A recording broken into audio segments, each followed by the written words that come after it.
Guys, it's Jessie. We're going into the Fan Expo. It's Friday, September 1st. I'm going to give you a bit of an idea of what the Fan Expo is like. So here we go. This is going into the Fan Expo, down the stairs, or the escalators.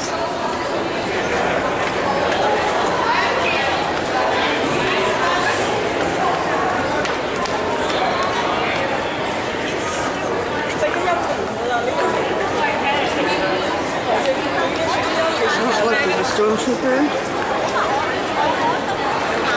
Some more costumes. Can't remember how to zoom you guys, but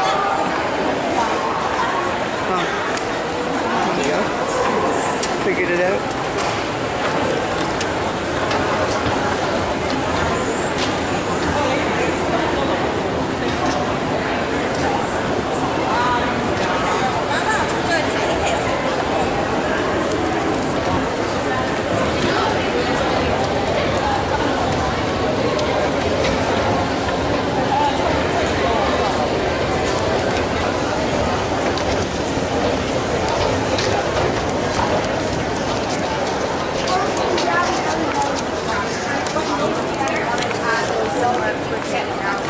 Sorry about that. Not really sure if I'm allowed to film or not. So,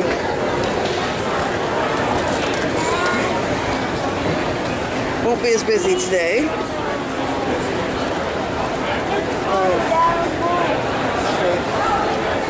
Looks like.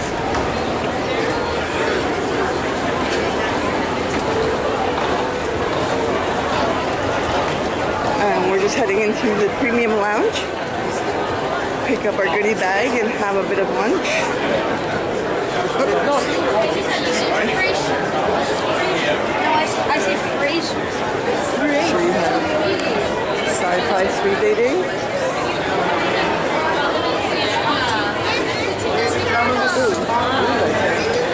Oh yeah, look, fruit is there. And tall guy. Oh, I'm Teenage Mutant Ninja Turtles.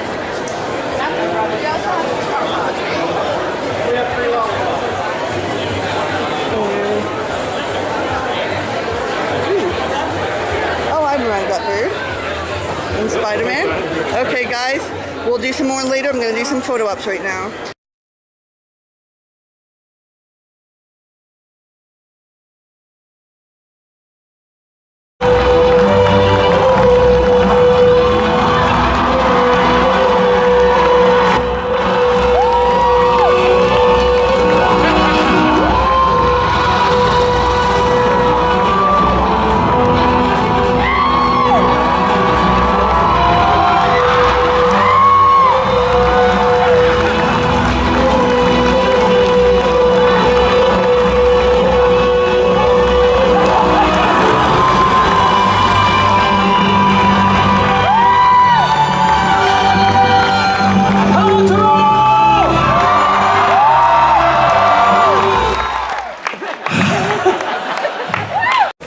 Okay, break's over. We've eaten, gotten a couple photo ops. So back to showing you the Fan Expo.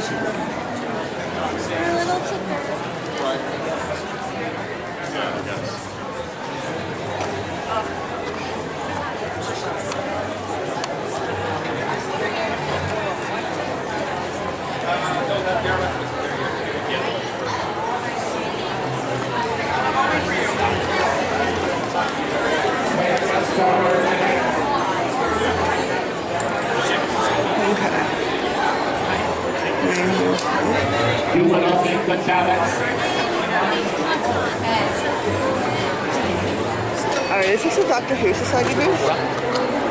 Okay. So the actual hall.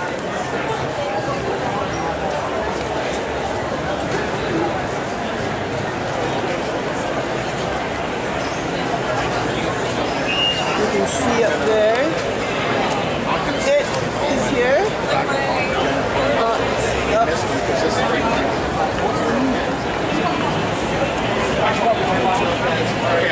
We have lots of great merchandise. If you want to head back to that.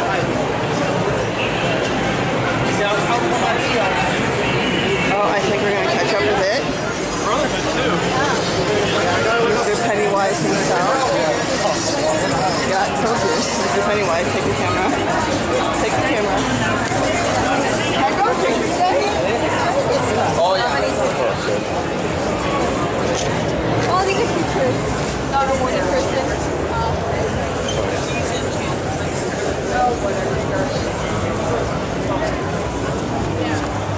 So you may have to edit something. That's fine. That's the whole point of being able to show the Fan Expo. If all you're seeing is crowds, well... Thank you. No problem. Have a good one, eh? We've got surprise boxes. And we're going to go down here. I think the Doctor Who table might be down here.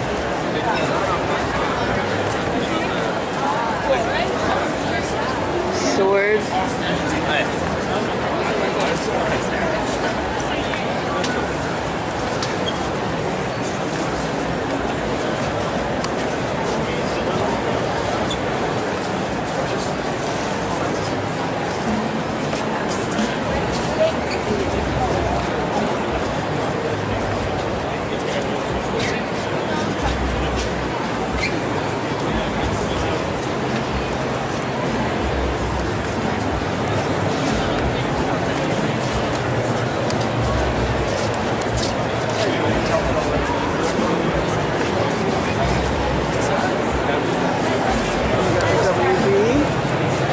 BMV over there.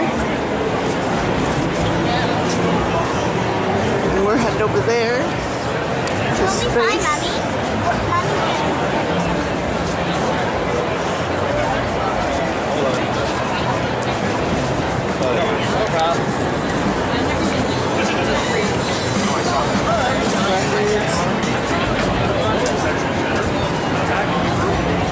You can see lots and lots of people, and this is only Friday. It's going to be much worse tomorrow. We've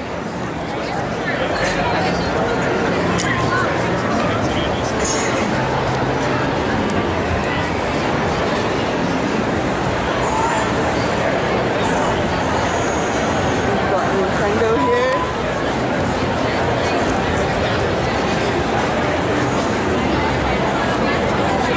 Shudder.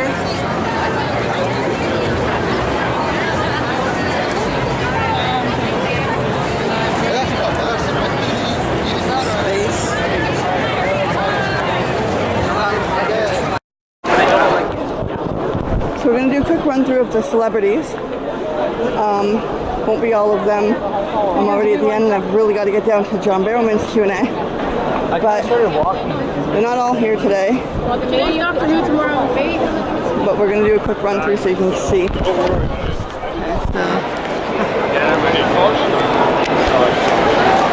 we've got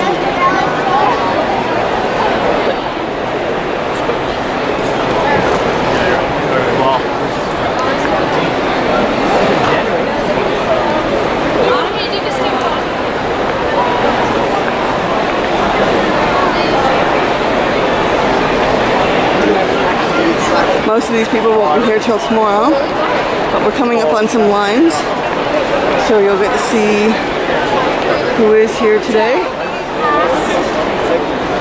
Can't guarantee any of them are going to be at their tables.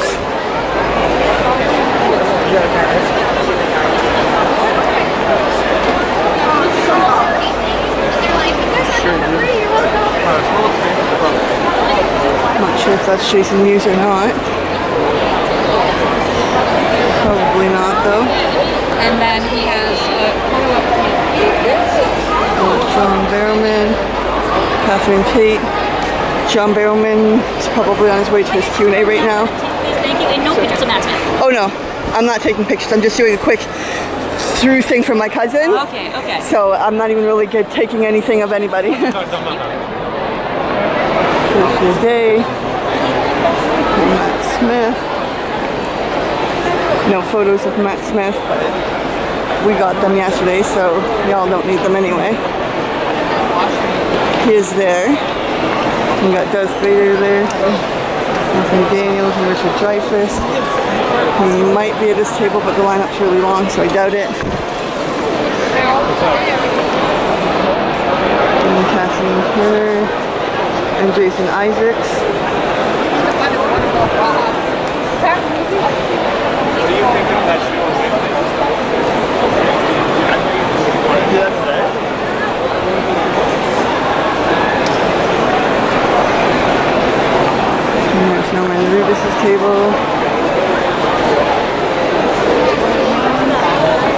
more of the crowd. We've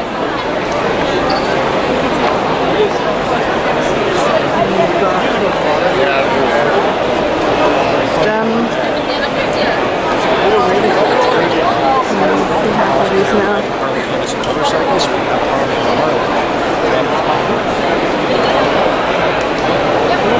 Meatloaf looks like he's very popular. It's for Meatloaf or Tim Curry. Alright, so Meatloaf Curry. Mark, can you say who's got this? Nell Campbell? Oh. Sorry, no, it's Nell Campbell. My bad. And then Bruce Campbell and Serena Vincent. So there's that crowd. And then on the way back to Joe, I'll give you a little bit of an idea of what's going on in here. More stores. Let me back this up here a bit for you. Some masks.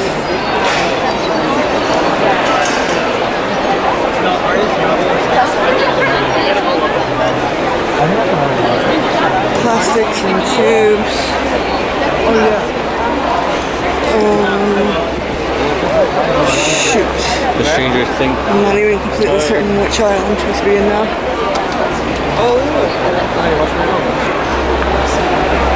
And some more surprise boxes. And books are 50% off, and some pop figures. I think it's this aisle.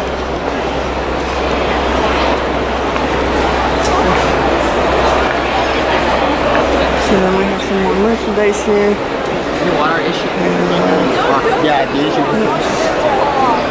Sorry. Some more artwork. Some more of the ring stuff. Yeah, I think this is the right aisle.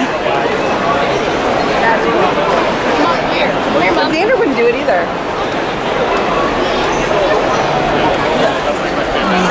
Stuff.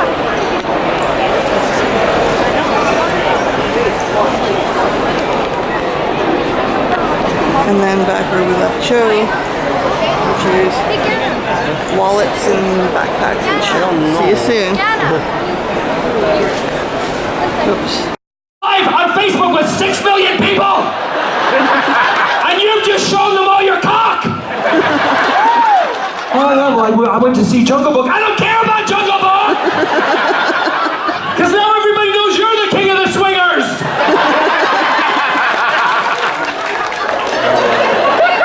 Facebook took it off promptly. Thank God for you people, because you made it go viral.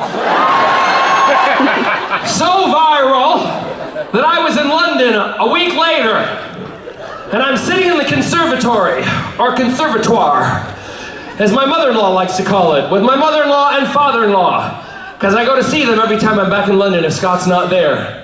So I'm sitting and I'm having tea and cakes and sandwiches, finger sandwiches with my mother-in-law. Sterling, my father-in-law, is in the kitchen doing some cooking, and Sheila is sitting across from me, and she says, "John, I spoke to Jackie this morning." I said, "Did you, Sheila?" I said, "Yes, I spoke to Jackie. Jackie's such a wonderful lady. She says to say hello, Jackie does.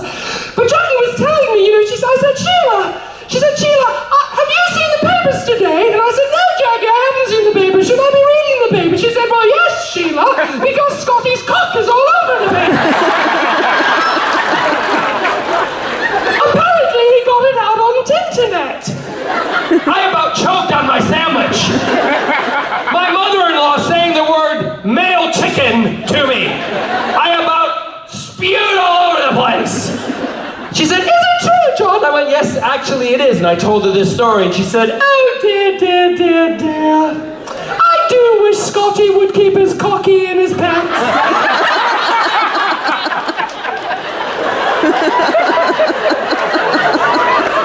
How do you continue a conversation like that, right? I said, "Well, I'll pass that message on." "Oh, would you, John? It would be so lovely if you did that." Sterling walks in with more sandwiches and he says, "I don't know why I should pass it on. He shouldn't be ashamed. Apparently, he's well hung."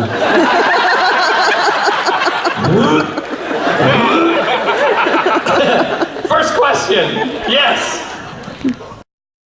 Malcolm, and we're doing it, we're acting our socks off, and the camera finishes, and I turn it around and I go, shoot that poison out of both of them.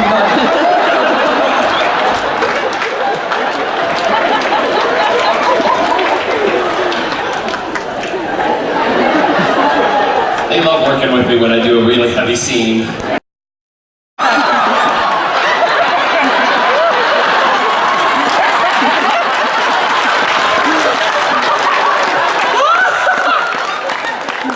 Oh, I'm gonna have fun with you. Because I'm hung like a donkey too.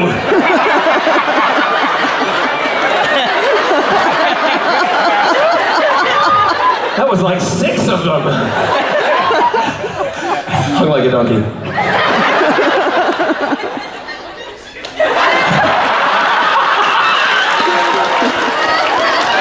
I prefer this one, not this one. Spelling it out, you cheat. Where are my deaf friends? Where are they? My hard of hearing. Where are they? Well, hello. Just everybody applaud. Ready? No, don't clap. They can't hear you, goddammit. Jesus, they're deaf.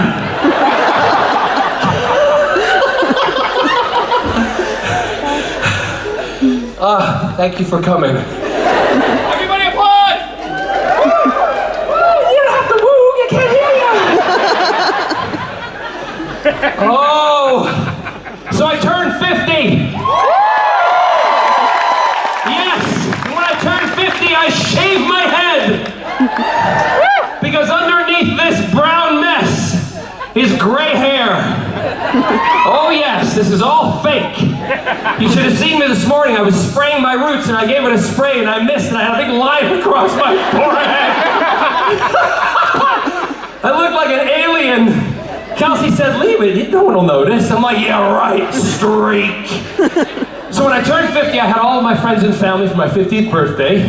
And they all came to Palm Springs and we had a great big party for them. And I took my nieces and nephews out quad biking. Do you call it quad biking up here? Yeah? Four-wheeling. Four-wheeling. Yep. Oh yeah, you have to be difficult in Toronto, don't you? Four-wheeling. So I took them four-wheeling, and my nieces and nephews and I are standing at this place I've gone to before in Palm Springs, and the guy is, we're all in a semicircle. The guy's over there, and he's giving instructions, and I'm standing. He's kind of cute, and he says, well, don't put your feet down, because if you put your feet down, you're going to roll backwards, you're going to break your legs, and then we'll have to chop them off and call you Peggy. I went, well, he's kind of funny. And he keeps looking over at me, and I'm going, inside going, he recognizes me. He says, hey, don't put the throttle all the way back, because if you do throttle all the way back, the cutting will tip forward, backwards, you'll fly off, you'll break your neck, and then we'll have to take your head off, and then you'll be the headless wonder. Not a good joke. And he looks over at me and I go, like, yeah, it's me. He says, and when you go up the hill, don't pull away from everybody too fast, stay in a group so you're being careful and nothing happens. So nothing happens. If it does happen, you're all together in a group and you just keeps looking at me. He says, you know something? You look a lot like that guy from that TV show. Really? Yeah. Yeah. Except you look a lot older.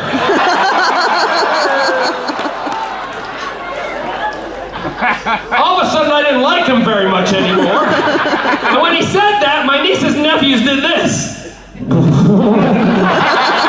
They knew what was coming. He said, yeah. Not like he said enough already. He said, yeah. You look a lot like that guy who plays that Malcolm Merlin, but he doesn't have that old man hair.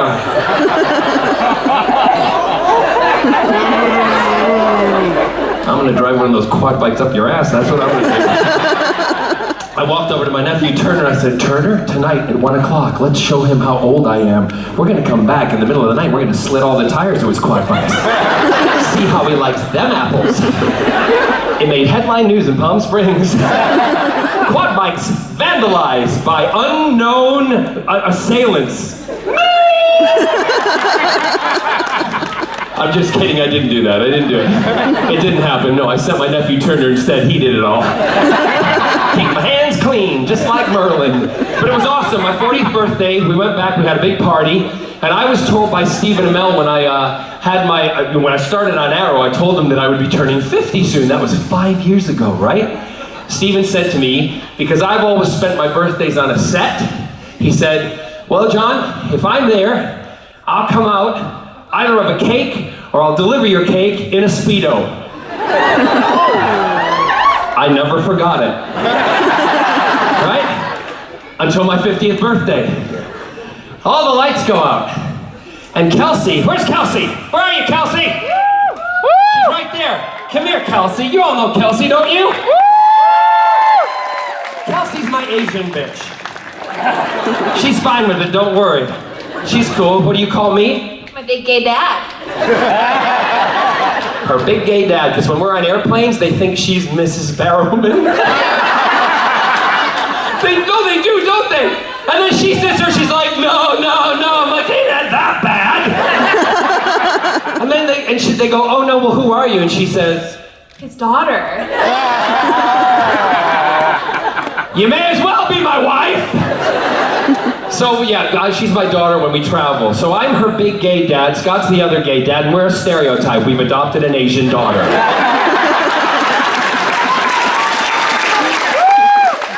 And I kid you not, I say that to the flight attendants, don't I? And they go, coffee?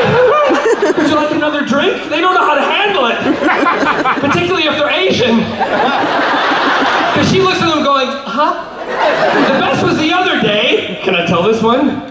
Going onto the plane and you turn to me, because I'm not allowed to lift my bags, right? And she's making it out online that I'm some kind of like bad person, making her carry all of my bags. All over Instagram, she's like, oh. So I walk on the plane, and I turn around, and she's walking with my bags, and we get on the plane, I step on the plane, the flight attendant says, welcome aboard, Mr. Barrowman, and she goes, ling ling, bring your bag, ling ling, bring your bag.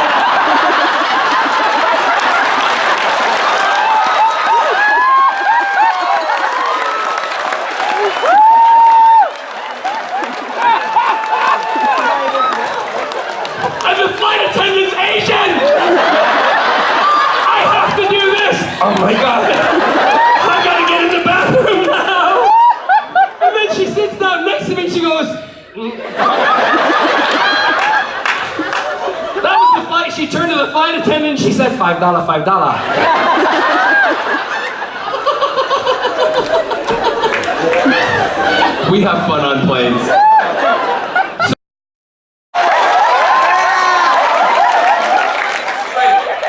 The really funny part of this is I'm straight. In a minute, you're not gonna be.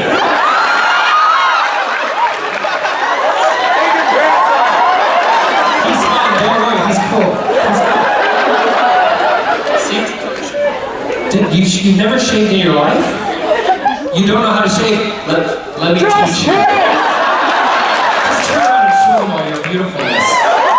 I'm showing you back.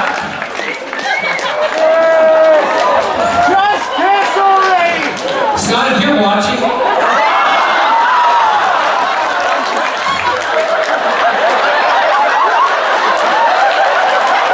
don't take your pants off. Backstage, yes, but not right here. Because I'm telling you right now, I want to see what his legs look out and I'll post it on Instagram for everybody. Will you do that? Okay, awesome. Now, what are you going to come up here for? You were going to kiss me? Do it!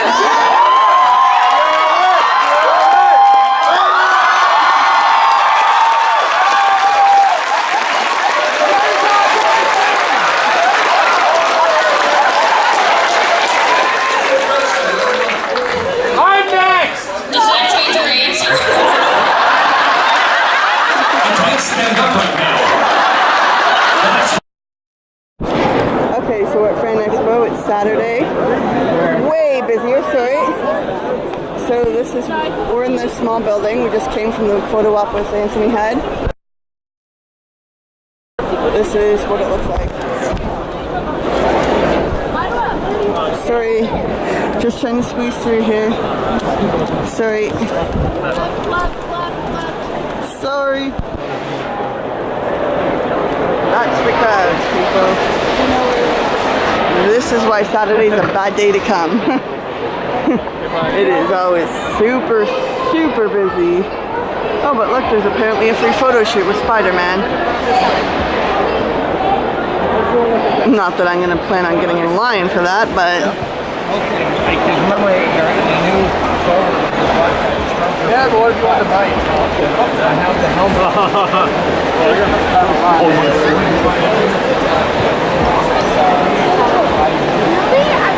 Oh, there's a cool looking robot. Can't take a photo of that, but I now have it on video, so you guys will still get to see it. Or you'll see it on this video anyway.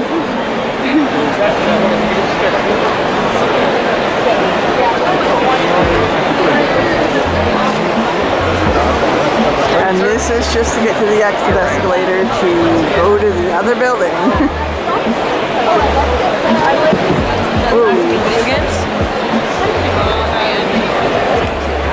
Some of the cool masks and stuff here.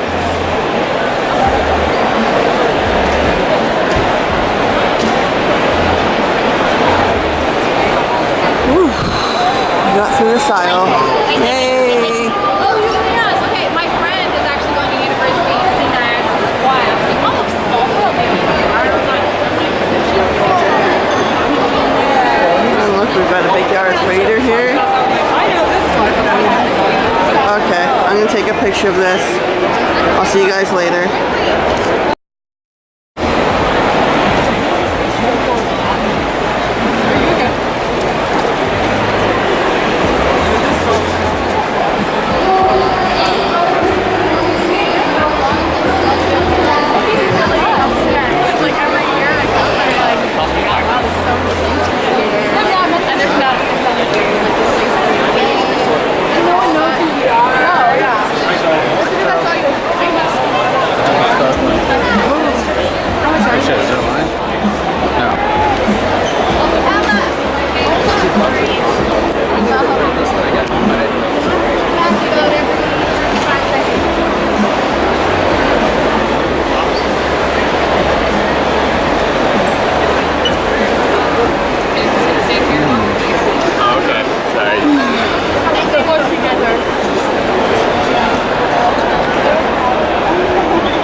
Oh, go ahead.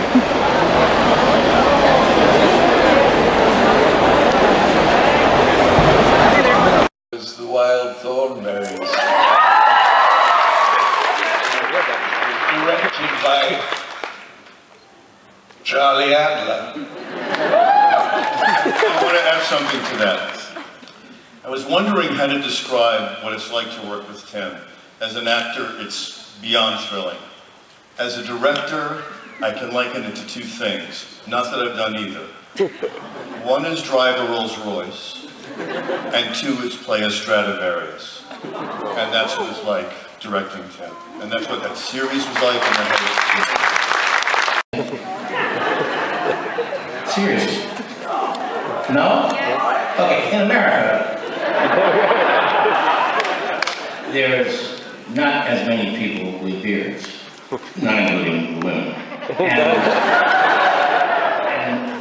But there are some outrageously attractive Canadian women.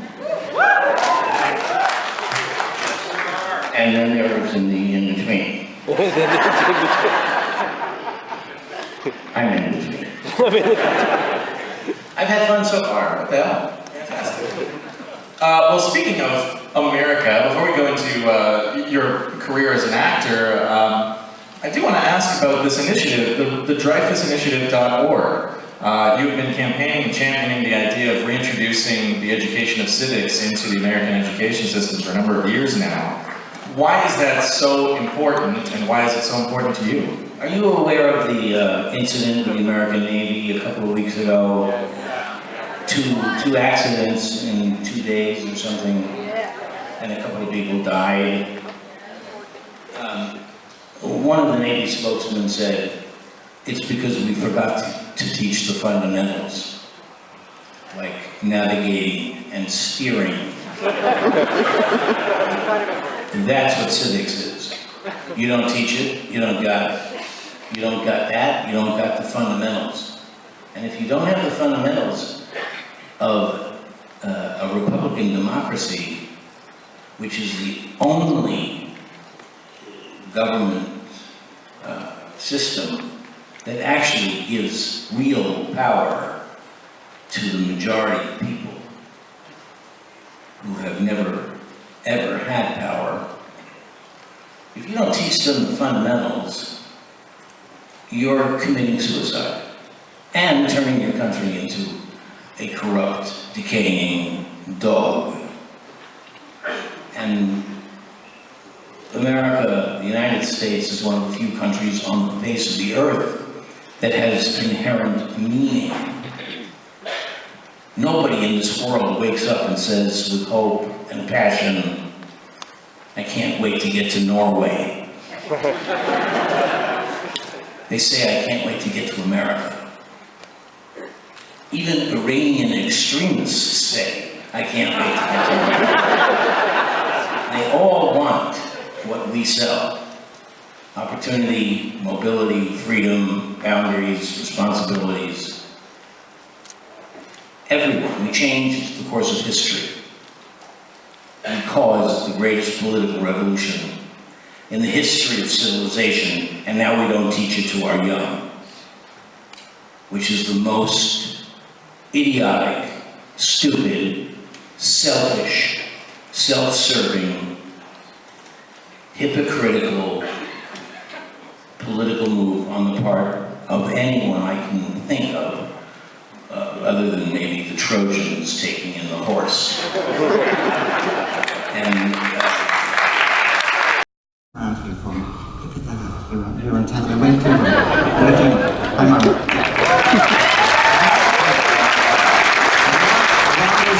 What is your question?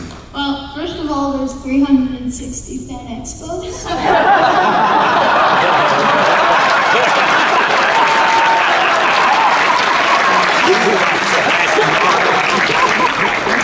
What that indicates is that you were so busy that you hadn't listened to a word I said, had you?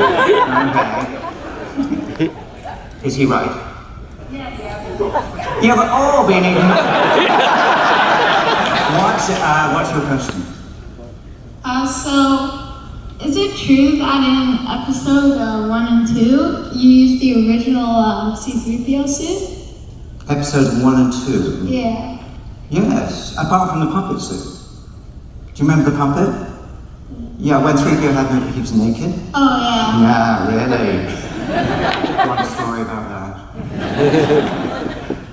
It was quite funny because George Lucas told me that 3PO was created by Anakin Skywalker, and I was delighted because Anakin had been so nice to me. 3 days later, I realized that he didn't play. It was Vader. It was Vader who suspected. So it was a big surprise. What happened? Sit down. That's enough. Big hand.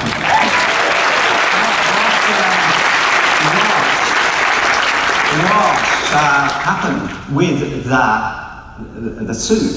We had the suit in episode 1, which is a puppet, and that was worn by a member of the crew, and I was doing the voiceover and all that. In episode 2, The idea was that Padme and Anakin come to Tatooine. Again, horrible. And there was a scene in the middle of the night where Padme came in a blue nightgown, looking very beautiful. And there is the puppet, 3PO, sitting there, all alone. And she said, "Can't you sleep either, 3PO?" I don't actually sleep. I just switch off from time to time. Are you happy here, 3PO? No, I'm not unhappy. I mean, everybody is very, very nice, but it's very difficult being like this. Like what, 3PO? Naked, if you'll pardon the expression. And he went on to explain that Anakin had to leave before he had time to fix the coverings. And he had spent all these years, programmed for protocol and etiquette, naked. That is simply not protocol. And it explains a certain amount of his neurosis, doesn't it?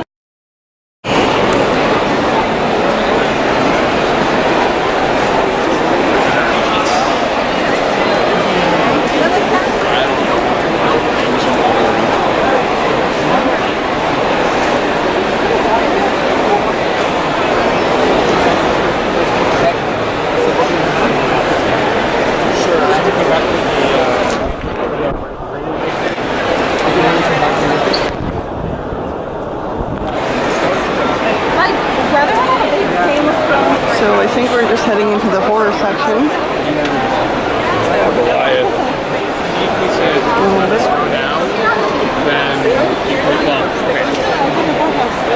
Conveniently, there's a Joker.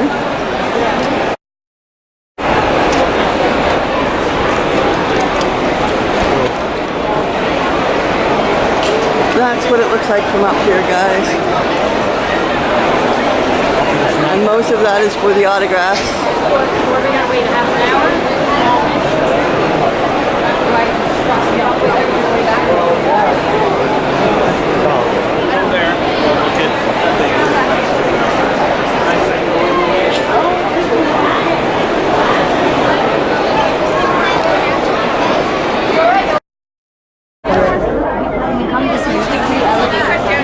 Sorry. No worries. He still has it? That's the lineup to get from the small building to the big building.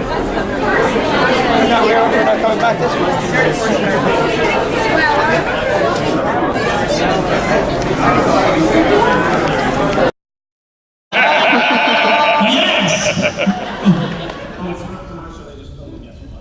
Oh, you just saw me walking up? Let me do it again because I didn't know.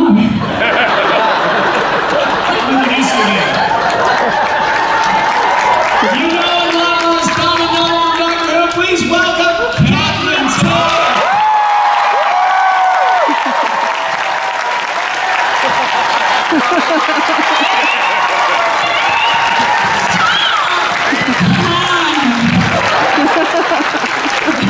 That was the best one ever. We're going to speak that Expo. Hello, Canada. How are you?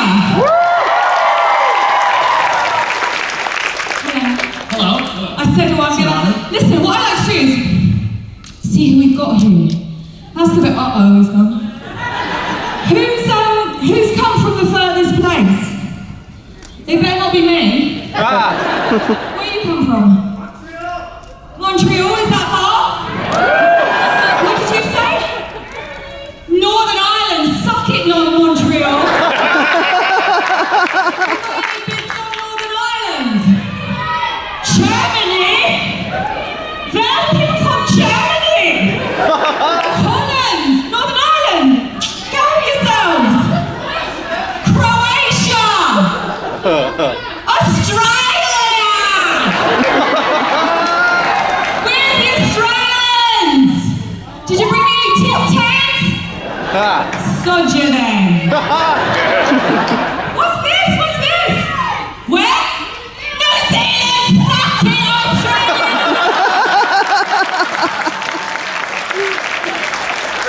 This is the walkout, sir.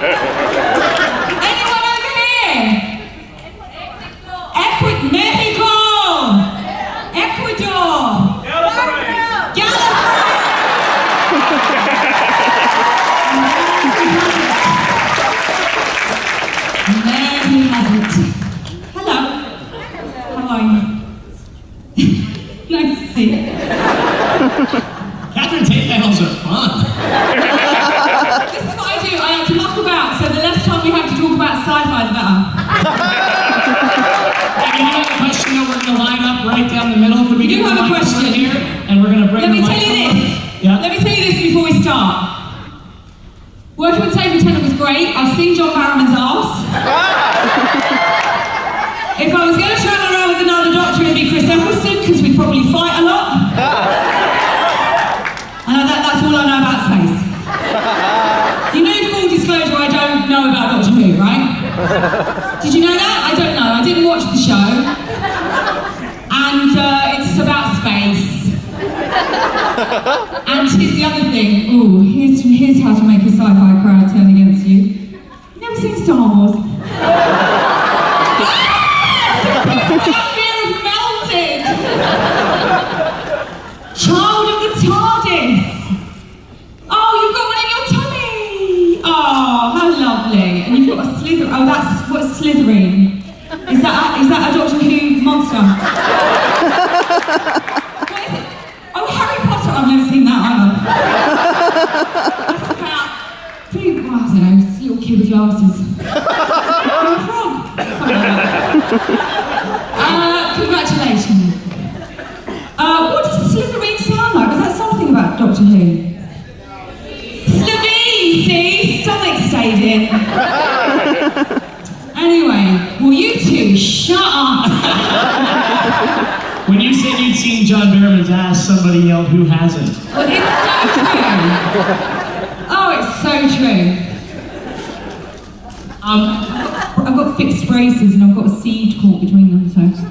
The close-up photo is not going to be nice. I'm not asking any detailed questions about Doctor Who, but Yeah. But can you talk about when you first appeared at the end of that episode, Doomsday? How much secrecy was there around that? When you appeared What was as the Doomsday? The one where I come in as the Bond? Yeah, in the TARDIS. Yeah, that first There was scene. so much secrecy about that, or about that. Thank you. There was so much secrecy about that we filmed it in Cardiff, and they didn't book me in as my own name. They didn't book me into the hotel as Catherine Tate. And they said, we've booked you in as the name Julie Simpson, which was one of the producers on the show. So I was like sworn to secrecy. There was no way anyone was getting my name out of me.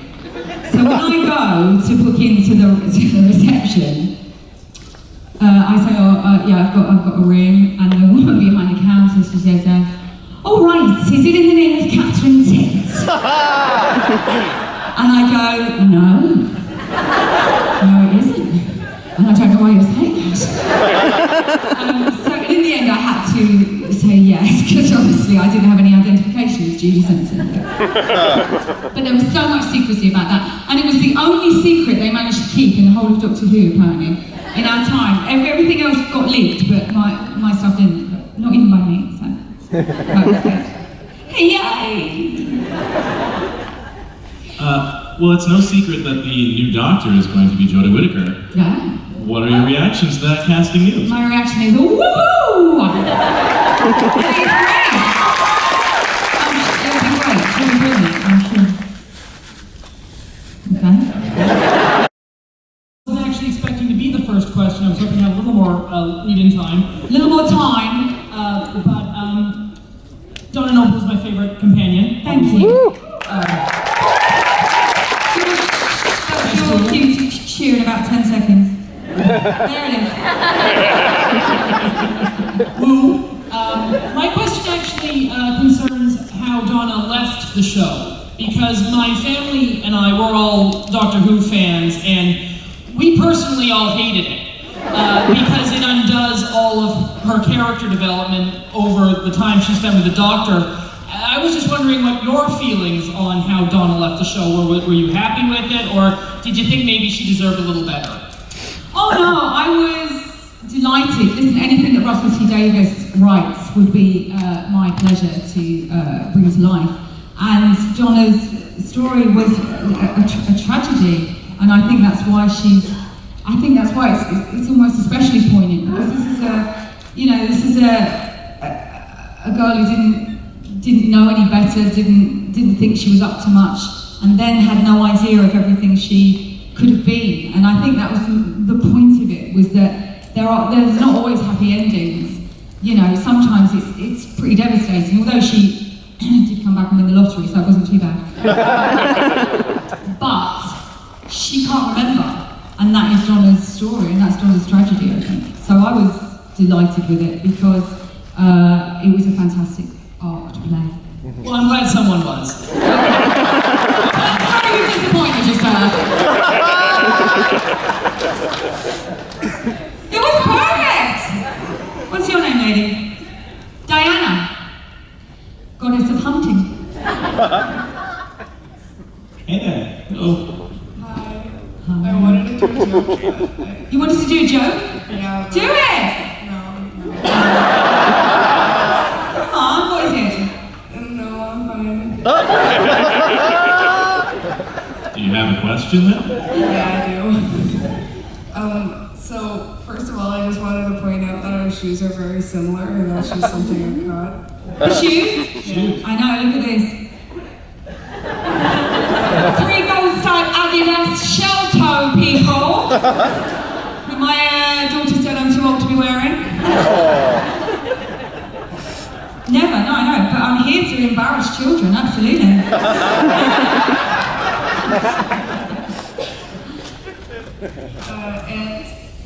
So when I said that our shoes are similar, they're not similar, they're the exact same shoes. Really? We both in them at the same time? That's space travel for you, baby. Don't say that, because you're, so young, and it just embarrasses me. My child was right. And my question is, who's your favorite actor or actress to work with? Well, out of the ones I've worked with, I couldn't really put a favourite on it, because everyone's different, everyone's brilliant, and I love many people for various different reasons. Hand on heart, though, I would have to say David Tennant. He'd be up there, because it's always a joy to work with him. There she is again! Yay! Little bit less sure of yourself this time. My waters have just broken. Yeah, David is a joy. He's a brilliant actor, a fantastic human being. He's fantastic in drama, in comedy. He's just a pleasure, an absolute pleasure to be walking. Sorry, I always start walking up and down. I don't like to sit. You know, sitting's the new smoking, don't you? That's why I don't sit at the table. You know, when people sit and do the autographs. Stand up, people. Live longer.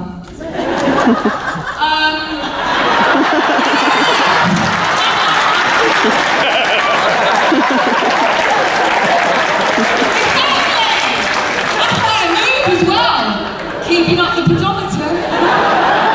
20,000 steps. Beating you. So yes, thank you for your question. It would be, David is one of the most brilliant people to work with. Also, I'm calling out my sister, and her name is also Diana. Really? Diana! Yeah, cool shoes. I love you. Oh no, that's not Diana. What's that? Joanna. Joanna? Oh, close enough. Hello. Hello. Hello. My name's Catherine. I came up to see you. How are you? Really good. Good. I got something to tell you. Yes. I've got a new business. You've got a new business? Probably no one else knows what that means, but come on. You gotta explain it first, then. What? Should you explain it first? I've got to explain it. You're all right now. So, when we were doing Doctor Who, we used to play a game between takes, and it was called I've Got a New Business. And how that would work would be, someone would come up and say, I've got a new business. And then you would have to say to them, what's your new business? Then they would tell you what their new business was. This will all become apparent. You will then ask them how's business? And they will then reply in a form that uses a pun of the new business. Example. I will give an example, right? So I'll say, I've got a new business.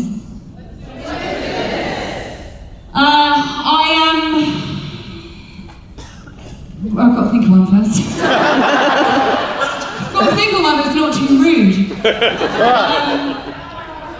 No, you've got to be easy and gently. I don't want to have no baby. For example, yes, I've got a new business. I'm making glass. I'm shattered. Okay? It's like that. That's the game. And we used to do that all the time on Doctor Who.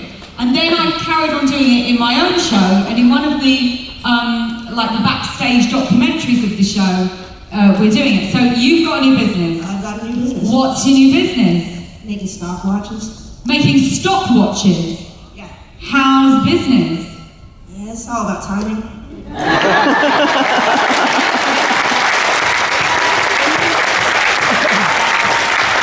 me at the end to tell you what my business is, then we'll have all known each other a little bit longer.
We're going to switch it over to you guys here shortly, but I like getting us started with digging a little bit into what you were into. What were you a fan of growing up? Many of us grew up, some of us in childhood, some of us in adult childhood with Buffy. What were you? I mean, you've done so much work that you've got a musical like Repo. You've done supernatural science fiction like Buffy. So many different things. The work doesn't always reflect the fandom. You take the gig you get. What were you into? What was your thing that you were into like we were into Buffy? You're not going to know. Nothing.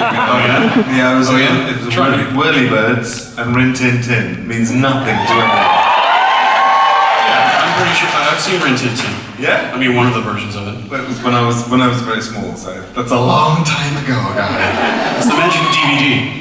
That's true. Oh my God, we live in a different world now. You can see what I saw when I was a child. I've always been into science fiction too. So I'm just trying to think. I mean, obviously, Doctor Who. I saw that. I'm sorry to stop you there, but I have to ask, who is your doctor? Everyone has a different doctor. Actually, well, apart from William Hartnell, which won't mean much to you guys, but he was the first, and he was extraordinary. There'd been nothing like him on TV before. But also Patrick Troughton he was the first takeover, and he was extraordinary. Just a great actor, and he had a recorder. What was it about Doctor Who that captivated your imagination? What was it? It was the first. I mean, I remember when it first aired, literally, and I was watching it with my parents, and the music, because the music was written by a guy called Ron Granger, who Ron Granger, who wrote the theme music to something my mum did. She did a thing called Meg Ray, and it was the BBC Stereophonic Workshop that did that noise thing, and it was just like I've never seen anything like it on TV before. It was just cool. What motivated you to get into acting as a profession? Is it something you stumbled into? Is it something that was an early interest of yours? It was in the home. My mum was an actress. My dad was a documentary film producer, director, and so it wasn't a sort of a far leap. But I always remembered, like age 6, there was a friend's mum who used to put on a play every year. She used to get in a little sort of stage, and we'd put it on for the parents. And I ended up second year running. I was the emperor in the Emperor's New Clothes, and I wasn't naked, okay? I was wearing combinations. But I remember walking down through the audience and everybody turning to look at me, and I went, "Well, this is kind of cool. I think I'd like to do this." But then since then, I've thought about it, and actually, when I was really small, it was Ron Grainer, not Granger. Anyway, his missus Margot used to do a play group, and she came to my parents one day. I used to go to it, and she said, "It's really nice that Anthony comes dressed up as his heroes," because I used to dress up to go to play group. But it would be really nice to see Anthony one day. Because when I dressed up as my heroes, I was my hero, and Rusty from Rin Tin Tin wasn't my hero. I could just wear a scarf and a hat, and I was Rusty. That was it. In fact, sometimes I did. You can't really do that, though, can you? Once you've introduced this, it's kind of downhill from there on. You know, that terrifying world that is before us, that we're experiencing, we escape to these other worlds that are better, and through the stories that we enjoy. And one of the masters is Spielberg, who you've worked with obviously a number of times. What makes him so powerful? What makes his stories last the test of time? Well, he's an authority on civics.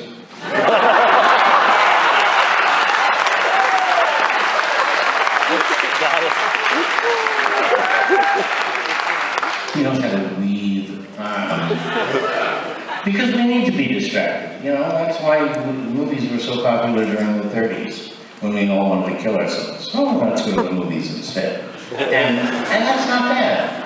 It's a good thing. People laugh, people cry, people die. Countries die. And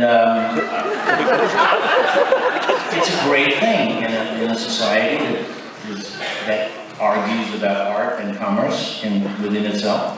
It's great. I've made and lost fortunes doing this, and it's important.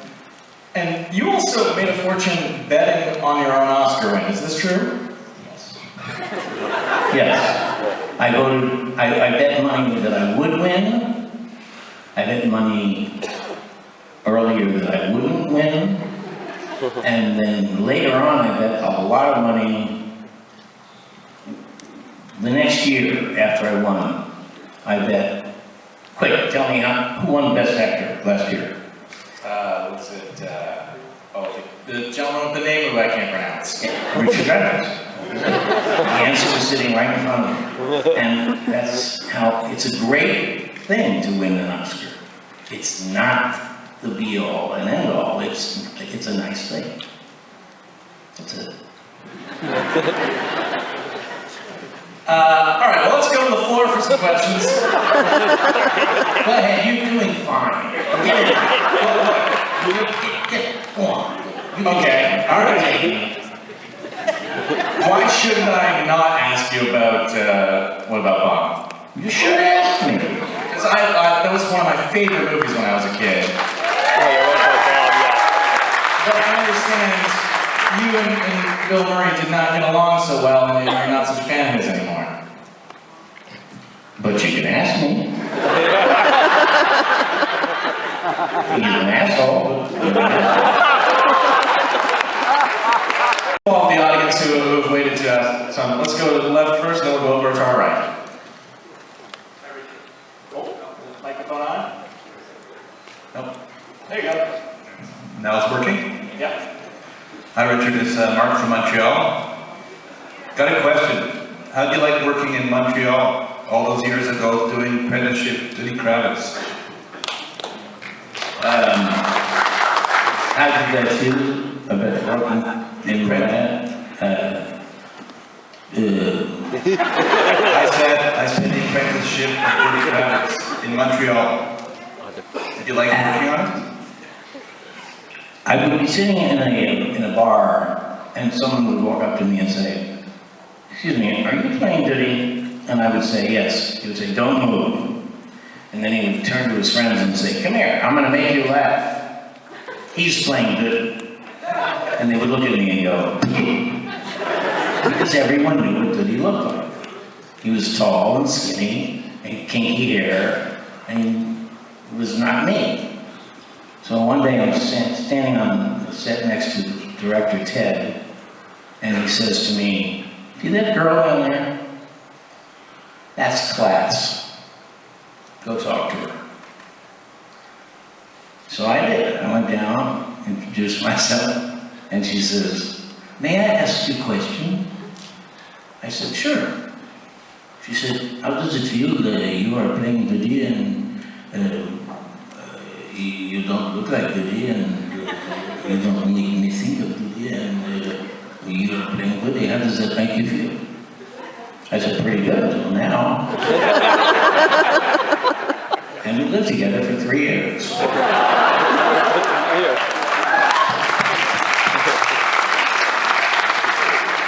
All right, let's go over to the right side. Great t-shirt. We're going up here first. Oh, up to the top. There we go. Hi, Richard. Steven Spielberg was asked in a documentary what first came to mind when he heard the word Jaws. And because he was young at the time and brave, he said, "Courage and stupidity." And he did what? Courage and stupidity. And so, if I say the word Jaws to you, what jumps inside your head?